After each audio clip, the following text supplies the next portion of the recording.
ಯಾವ ಒಬ್ಬ ತಾಯಿನೂ ನನ್ನ ಮಗ ಗಂಗೂಬಾಯಿ ಹಾನಗಲ್ ತರ ನನ್ನ ಮಗಳು ಹಾಡ್ಬೇಕಂತ ಈ ದೇಶದೊಳಗೆ ಬಯಸುವಲ್ರು. ನನ್ನ ಮಗ ಜಾಕೀರ್ ಹುಸೇನ್ ತರ ತಬಲಾ ಬಾರಿಸ್ಬೇಕಂತಿಲ್ಲ. ನನ್ನ ಮಗ ಮುಂದೆ ಪುಟ್ಟರಾಜ್ ಗವಾಯಿಗಳಾಗಿ ಒಂದು ಆಶ್ರಮ ನಡೆಸ್ಬೇಕಂತ ಕನಸು ಕಾಣಂಗಿಲ್ಲ. ಎಲ್ಲರೂ ಸಾಫ್ಟ್ವೇರ್ ಇಂಜಿನಿಯರ್ ಆಗ್ಬೇಕು, ಡಾಕ್ಟರ್ ಆಗ್ಬೇಕು. ಓ ನಮ್ಮ ಮಗ ಬೋನ್ ಸ್ಪೆಷಲಿಸ್ಟ್, ನಿಮಗೆ ಗೊತ್ತಾ? ಬೋನ್ ಸ್ಪೆಷಲಿಸ್ಟ್ ದೊಡ್ಡದಂತ. ಅವ ಬೋನ್ ಸ್ಪೆಷಲಿಸ್ಟ್ ಆದಂದ್ರೆ ಮಂದಿನೆಲ್ಲ ಕೈಕಾಲು ಮುರ್ಕೊಡೋದು ಬೇಡಿಕೆಬೇಕಾಗತ್ತೆ ನೀವು, ಹೌದಲ್ರಿ? ಕಾಮನ್ ಸೆನ್ಸ್ಗೂ ನಾಲೆಡ್ಜ್ಗೂ ಭಾಳ ವ್ಯತ್ಯಾಸ ಐತೆ. ಶಾಲ್ಯಾಗ ಕಲಿಸೋದು ನಾಲೆಡ್ಜು, ಜನ ಕಲಿಸೋದು ಕಾಮನ್ ಸೆನ್ಸ್ ರೀ. ಒಂದು ಹಳ್ಳ್ಯಾಗ ಒಬ್ಬ ಡಾಕ್ಟರ್ ಕ್ಯಾಂಪ್ ಮಾಡಿದ್ವಿ, ಲೈನ್ ರೊಟ್ಟಿ ಅವ್ರು ಮಾಡ್ತಾವ್ರಿ, ಕ್ಯಾಂಪ್ ಮಾಡಿದ್ರು. ಎಲ್ಲ ಡಾಕ್ಟರ್ ಪರೀಕ್ಷೆ ಮಾಡಿ ಒಂದು ಕಟ್ಟಿ ಮೇಲೆ ಕೂತಿದ್ರು ಸುಮ್ಮನೆ ಸಂಜೆ ಮುಂದೆ ಮಾತಾಡ್ಕೊಂತ. ಒಬ್ಬ ಕಾಲು ಎಳ್ಕೊ ಅಂತ ಬರಕತ್ತಿದ್ದ. ಒಬ್ಬ ಡಾಕ್ಟರ್ ಎದ್ದು ನಿಂತವ್ರಾಗ, ನೋಡಿ ಅದು polio, no doubt that is polio. ಬಾಲ್ಯದಲ್ಲಿ ಅವನಿಗೆ 5 ವರ್ಷದಲ್ಲಿ ಪೋಲಿಯೋ ಡ್ರಾಪ್ಸ್ ಹಾಕ್ಸಿಲ್ಲ, ನೋಡಿ ಅವ್ನು ಹ್ಯಾಕ್ ಕಾಲು ಎಳಿತಿದ್ದಾನೆ.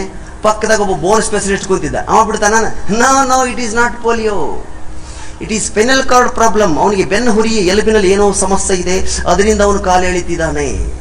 ಇನ್ನೊಬ್ಬ ಬಗಲಾಗ ಕೂತಿದ್ದ, ನರರೋಗ ತಜ್ಞ, neurologist, no it is not bone problem, it is a nerve system problem. Cerebral ಅಂತಂದು ಏನಿರುತ್ತೆ ಮೇಲೆ, ಅದರಿಂದ ಹೊರಟಂತ ಒಂದು ವೇನು ಅಲ್ಲಿ ಡಿಸ್ಕನೆಕ್ಟ್ ಆಗಿರೋದ್ರಿಂದ ಅವನು ಕಾಲು ಎಳಿತಿದ್ದಾನೆ. ಬಗಲಾಗ ನಮ್ಮ ಸಿಡ್ಲಿಂಗ್ ನಿಂತಿದ್ದ, ನಗ ಕೈತಿ ಬಿಟ್ಟ. ಎದಕ್ಕೆ ನೈತಿ ಸರ? ಅವ ಪೋಲಿಯೋ ಅಲ್ರಿ, ಎಲುಬು ಏನೋ ಆಗಿಲ್ರಿ, ಬೆನ್ನು ಹುರಿನೂ ಏನಾಗಿಲ್ರಿ, ಮತ್ತೆ ಯಾಕೆ ಕಾಲು ಎಳಾಕತ್ತೇನ? ಚಪ್ಪಲಿ ಉಂಗುಷ್ಟು ಕಿತ್ತೈತ್ರಿ, ಕಾಲು ಎಳ್ಕೊಂತ ಬರಕತ್ತೇನ್ರಿ.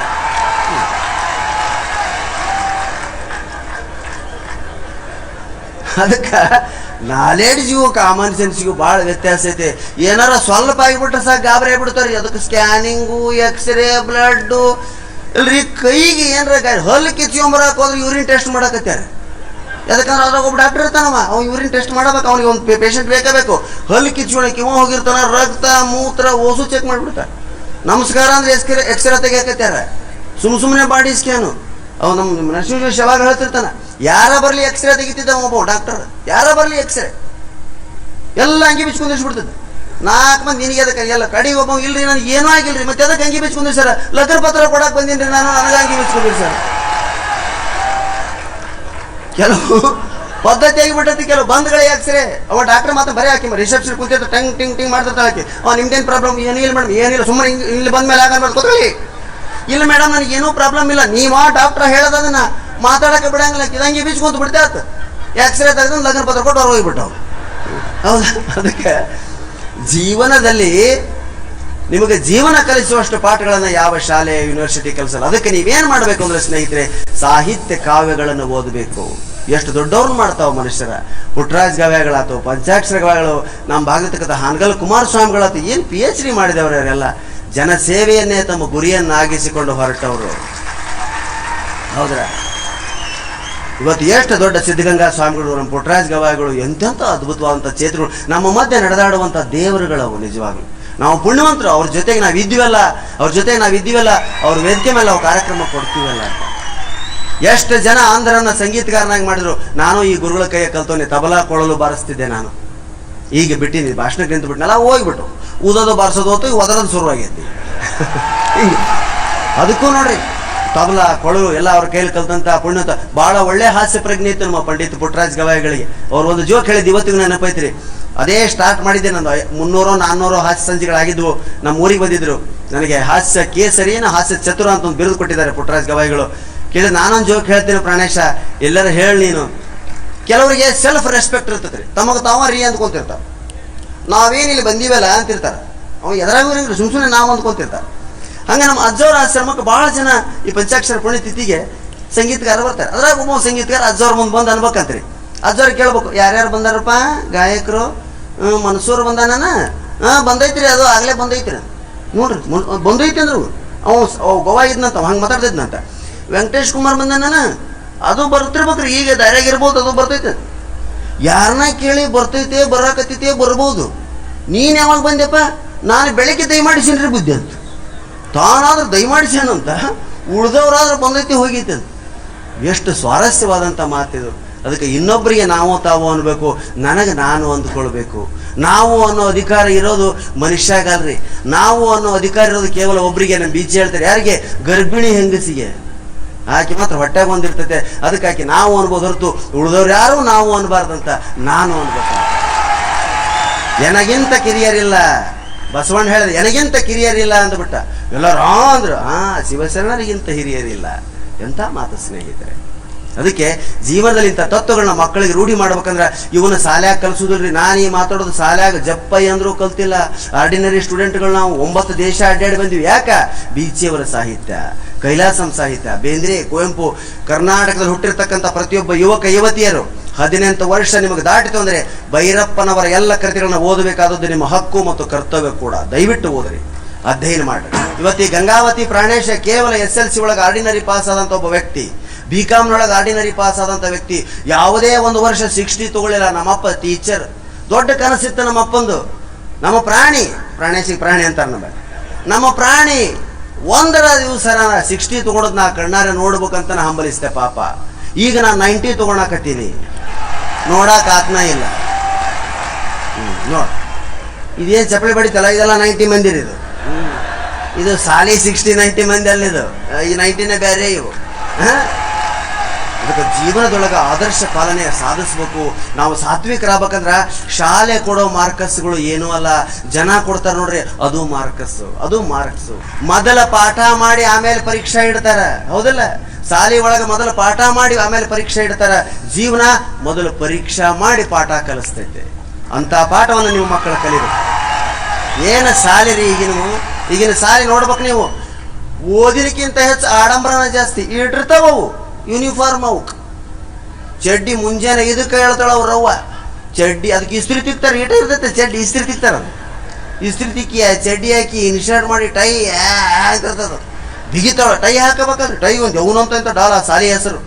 ಸೇಂಟ್ ಹೊಡಿತಾರೆ ಮಕ್ಕಳಿಗೆ, ಇಟ್ಟಿಟ್ಟು ಹುಡ್ರಿಗೆ ಶಾಲೆಯಾಗ ಸೇಂಟ್ ಹೊಡೆದು ಕಳ್ಸಂತಾರ. ಅದನ್ನ ಒಂದು ತಾಸು ರೆಡಿ ಮಾಡ್ತಾಳ. ಪುಸ್ತಕ ಬ್ಯಾಗ್ ಬೇರೆ, ನೀರಿನ ಬ್ಯಾಗ್ ಬೇರೆ, ಬುತ್ತಿ ಬ್ಯಾಗ್ ಬೇರೆ, ಪೆನ್ಸಿಲ್ ಬೇರೆ, 7 ಕಲರ್ ಪೆನ್. ಅದು ಏನು ಬರೀತೈತೋ ಏನೋ. ನಮ್ಮ ಹಣೆ ಬಾರ 7ನೇ ಕ್ಲಾಸಿನ ಮಟ್ಟ ಒಂದ ಸೀಸ್ಗಡ್ಡೆಗ ಸಾಗಿಸ್ಬಿಟ್ಟಿವಿ ನಾವು ಪೆನ್ ತಗೊಂಡಿದ್ದ 8ನೇ ಕ್ಲಾಸಿಗೆ. ಅದು BCom ತನ ಬಂತು ಒಂದ ಪೆನ್ನ, ಮರ್ಚೆಂಟ್ ಪೆನ್ ನಿನ್ನ ಐತಿ ಅಂತಾಗ. ಏನು ಬರೀ ಆಡಂಬ್ರಿ. ಬುತ್ತಿ ಬ್ಯಾಗ್ ಬೇರೆ, ಪುಸ್ತಕ ಬ್ಯಾಗ್ ಬೇರೆ, ಪೆನ್ಸಿಲ್ ಬೇರೆ, ಪೆನ್ ಬೇರೆ. ಅದನ್ನು ಸಾಲಿ ಆಟಕ್ಕೆ 6ಕ್ಕೆ ಎದ್ದವ್ರವು ಅದನ್ನು ರೆಡಿ ಮಾಡ್ತಾಳ್ರಿ. 7ರ ಮಟ್ಟ ಅದ್ರ ಮೇಕಪ್ಪು. ಅದಾದ್ಮ್ಯಾಗ ತಾನು ಮೇಕಪ್ ಆಗ್ತಾಳ. ಯಾಕಂದ್ರೆ ಸಾಲಿ ಬಸ್ಸಿಗೆ ಬಿಡಕ್ಕೆ ಹೋಗ್ಬೇಕಲ್ರಿ. ತಾನು ಮುಂಗುರುಳು ಮುಂದಕ್ಕೆ ಹಾಕ್ಕೊಂಡು ಮೇಕಪ್ ಮಾಡಿಕೊಂಡು ಲಿಪ್ಸ್ಟಿಕ್ ಹಚ್ಕೊಂತಾಳ್ರಿ. ಮುಂಜಾನೆ ಮಾಡ್ತಾಳ. ಅವು ಲಿಪ್ಸ್ಟಿಕ್ ಹಚ್ಕೊಂಡು ಹೆಣ್ಮಕ್ಳು ನೋಡಬಾರ್ದ್ರಿ. ಅವ್ರು ಹೆಂಗಿರ್ತಾರೆ ಗೊತ್ತೇನ? ಈ ಹೆಗ್ಗಣ ತಿಂದು ಬಂದು ಬೆಕ್ಕಿದ್ದಂಗೆ ಇರ್ತಾರ ಅವ್ರು. ಎಲ್ಲ ಕರಗಿರ್ತೈತೆ, ತುಟಿ ಆಟ ಕೆಂಪು ಕಾಣ್ತಿರ್ತಾವ. ಹೆಗ್ಗಣ ತಿಂದು ಬೆಕ್ಕ ಕಂಡಂಗೆ ಆಗಿರ್ತಾವ. ಲಿಪ್ಸ್ಟಿಕ್ ಹಚ್ಕೊಂಡು 90 ಮ್ಯಾಗ ಹಿಂಗೊಂದು ಟವಲ್ ಹಾಕ್ಕೊಂಡು ಬಸ್ಸಿಗೆ ಬಿಡಕ್ಕೆ ಬರ್ತಾಳ. ಬಸ್ ಹೋಗ್ಬಿಡ್ತೈತೆ. ಹುಡುಗ ಕುಂದಿಸ್ಕೊಂಡು ಟಾ ಟಾ ಟಾ ಟಾ ಟಾ. ಎಲ್ಲೈತೆ ಬಸ್ ಹೋಗೈತೆ ಆಗಲೇ.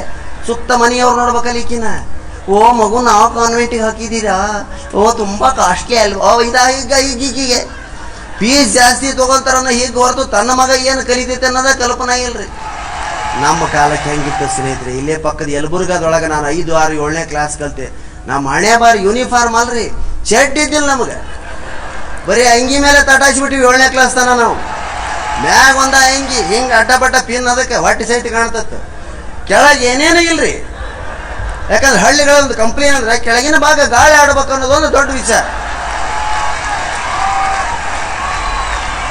ಚಡ್ಡಿನ ಇಲ್ಲ, ಬರೇ ಒಂದು ಅಂಗಿ. ಒಬ್ರಿಗೆ ಕಲ್ಪನೆ ಇಲ್ರಿ. 7ನೇ ಕ್ಲಾಸ್ ಹುಡುಗ ಬಂದೀವ್ರಿ, ಚಡ್ಡಿನ ಇಲ್ಲ. 80 ಮಂದಿಗೆ ಚಡ್ಡಿ ಇಲ್ಲ. ನಮಗೆ ಆಶ್ಚರ್ಯ. ಯಾಕಂದ್ರೆ ಎಲ್ಲರೂ ಅಂತವ್ರಲ್ಲ. ಒಂದು ಹುಡುಗಿ ಇಂಜಿನಿಯರ್ ಮಗ ಚಡ್ಡಿ ಹಾಕಿ ಬಂದ್ಬಿಟ್ಟು ಒಂದಿನ, ನಮ್ಮನೇನು ಉತ್ಸವ ಮಾಡಿ ಏನೇನು ನಾವೆಲ್ಲ ಹಿಂಗದೀವಿ, ನೀ ಚಡ್ಡಿ ಹಾಕೊಂಬರ್ತೀಯ? ಬಿಚ್ಚ ಬಾ ಅದನ್ನ.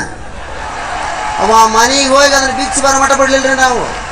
ಯಾಕಂದ್ರೆ ಬರೇ ಬತ್ಲ ಇರೋರು ಸಾಮ್ರಾಜ್ಯದೊಳಗೆ ಬಟ್ಟೆ ಹಾಕ್ಯಂಡು ಅವನ ಮಾನಿಗೆ ಇಡಿ, ಹೌದಲ್ರಿ?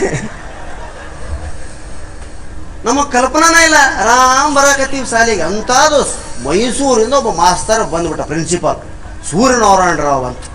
ಮೈಸೂರು ಮಾನಸ ಗಂಗೋತ್ರಿ ಒಳಗೆ PhD ಮಾಡಿದಂಥ ವ್ಯಕ್ತಿ ನೋಡ್ರಿ. ಅವ್ರ ಕಾಲೇಜ್ ಹೆಸರು ಚಂದ ಇರ್ತಾವ್ರಿ. ಬೆಂಗಳೂರು ಮೈಸೂರಾಗ ಬೆಂಗಳೂರು ವಿಶ್ವವಿದ್ಯಾನಿಲಯ, ಮಾನಸ ಗಂಗೋತ್ರಿ. ನಮ್ಮ ಕಾಡಸಿದ್ದೇಶ್ವರ ಕಾಲೇಜ್ ಹುಬ್ಬಳ್ಳಿ, ನಮ್ಮ ಹೆಸರು ಅಂತಾವೆ ಕಾಡಸಿದ್ದೇಶ್ವರ ಕಾಲೇಜ್. ಅವರು ಮಾನಸ ಗಂಗೋತ್ರಿ.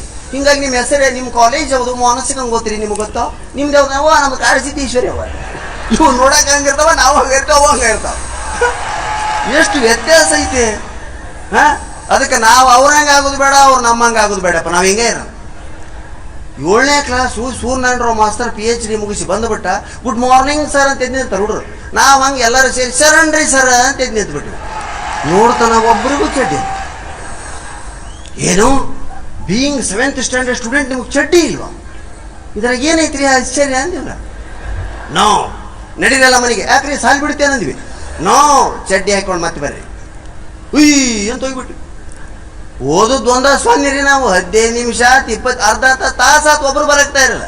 ಯಾಕಂದ್ರೆ ನಮ್ಮ ಅವ್ವಪ್ಪ ನಮ್ಮನ್ನು ಬಿಡ್ಲಿಲ್ಲ. ಚಡ್ಡಿ ಹಾಕೊಂಬರ ಕಳಿಸ ನಾವ ಯಾರವ ಬಡಿಗೆ ಕುಡುಗೋಲು ಕಸಬರಿಗೆ ಕೈಗೆ ಏನು ಸಿಕ್ತಂತ ತೊಗೊಂಡ್ರಿ ಚಡ್ಡಿ ಹಾಕೊಂಬರ ಕಳಿಸ ನಡಿ ಯಾವನವ ನೋಡೋಣ. ಓಸು ಮಂದಿ ಸಾಲಿಗೆ ಬಂದ್ಬಿಟ್ರೆ ಸೂರ್ಯನಾರಾಯಣ ಗಾಬರಿ ಆಗಿಬಿಟ್ಟನ್ರಿ. ಯಾರಿಲ್ಲ ಮಾಸ್ತರ? ನಾನೇ ನಮ್ಮ ಹುಡುಗರು ಚಡ್ಡಿ ಹಾಕೊಂಬರ ಕಳಿಸ್ತವ್ಯಾರು ನಾನೇ ಸೂರ್ಯನಾರಾಯಣ ಅಂತ ಮೈಸೂರಿನ ಬಂದಿರಿ. ಮಾಸ್ತರ ನಮ್ಮ ಹುಡುಗರಿಗೆ 22 ಚಡ್ಡಿ. ಅವನ ಜಾತ್ರೆ ಹಬ್ಬ ಹುಣ್ಣಿಮೆ ತೇರು ಅಂತ ತೆಗೆದಿಟ್ಟಿರ್ತೀವಿ. ದಿವಸ ಸಾಲಿಗೆ ಚಡ್ಡಿ ಹಾಕಿ ಕಳ್ಸಕ್ಕೆ ಶಾಲೆಗೆ ತೇರು ಎಳಿತೀಯ ನೀನು? ಹಬ್ಬ ಮಾಡ್ತೀಯನಿಲ್ಲ? ಏನು ಗಣಪತಿನ ಕುಂದ್ರಿಸಿಯನ ಜೋಕಾಲಿ ಕಡ್ಡಿಯ? ಚಡ್ಡಿ ಹಾಕೊಂಬರಕಂತ ಚಡ್ಡಿ ಇಲ್ಲ, ಚಡ್ಡಿ ಕಂಪಲ್ಸರಿ. ನಾನು ಅಲ್ಲಿ ಓದೋ ಮಾಸ್ತರ ನೀನು ಮೈಸೂರಾಗಾರ ಓದಿರ ದಿಲ್ಲಿಯಾಗಾರ ಓದಿರ, ನಿನ್ನ ಕೆಲಸ ಏನು? ಮಕ ನೋಡ್ಕೊಂತ ಪಾಠ ಮಾಡ. ನೀನು ಮಕ ನೋಡ್ಕೊಂತ ಪಾಠ ಮಾಡ್ಬೇಕು, ಕೆಳಗೆ ನೋಡಬೇಡ. ನಿನ್ನ ಕೆಲಸ ಅಲ್ಲದು. ಎಂಥ ಬೋಧನೆಯನ್ನು ಮಾಡಿದ್ರು. ಅವತ್ತಿನಿಂದ ಸೂರ್ಯನಾರಾಯಣರಾವ್ ಮಾಸ್ತರ ಸೀದಾ ಆಗಿಬಿಟ್ಟ. ನಾವು ಶರಣರೇ ಸರ್ ತಿಂದ ಕೂತ್ಕೊಳ್ಳಿ. ಅದಕ್ಕೆ ಬಡತನವೂ ಕೂಡ ನಮ್ಮಲ್ಲಿ ಹಾಸ್ಯಕ್ಕೆ ವಸ್ತುವಾಗಬಲ್ಲದು. ಅದನ್ನೂ ಕೂಡ ನಾವು ಹಾಸ್ಯವಾಗಿ ಹೇಳಬಲ್ಲೆವು ಅನ್ನೋದಕ್ಕೆ ಇದೊಂದು ಉದಾಹರಣೆ ಮಾತ್ರ ಸ್ನೇಹಿತರೆ.